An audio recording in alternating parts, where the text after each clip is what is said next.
Welcome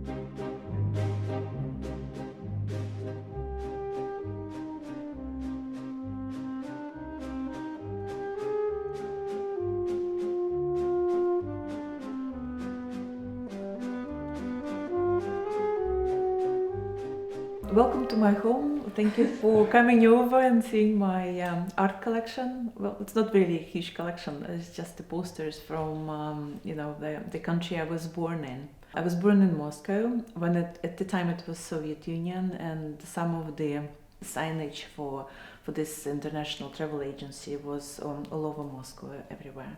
They represent propaganda, they represent artistic way to really misguide tourists, customers, to give them a different idea, which is completely different to reality. So they are a significant piece of historical art, as well as still relevant to Russia today, where propaganda is still used a lot, mostly on TV.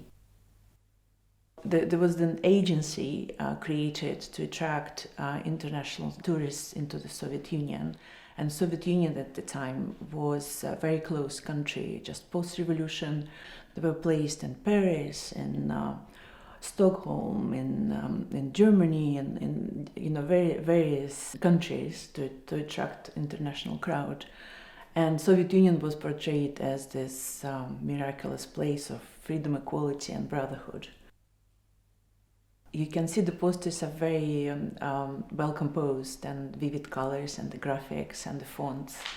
So they're aesthetically very pleasing to the eye. It looks open and free and beautiful.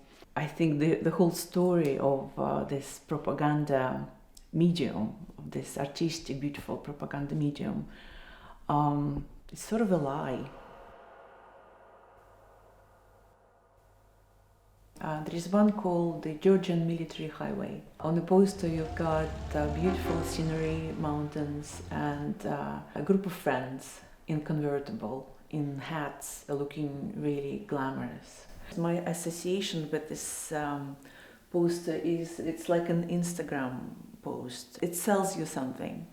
The poster is done in English, so it was showed in England and in United States. Where the communist idea at the time was very popular. The situation is very different there, very difficult. The road is not paved like this. There are no convertible cars. It's the war raging. It's very difficult to get food. So people like that and lovely hats and beautiful scarves, they're probably never seen there. Moving on from Georgia to Crimea, Ukraine. The colors are really beautiful. It was done by an artist called Zhukov. His posters are very modern, so you can see the posters look as if they were made recently. He unfortunately suffered from the Stalin stare as well, and his family was persecuted. So it's a really dark story. Unfortunately, with all those brightly colored, beautiful posters, there is dark stories behind for the artists as well. The propaganda is as powerful as ever, and social media and the political and marketing fake stories, all around us. So this is a very good example from the 100 years old and still relevant today.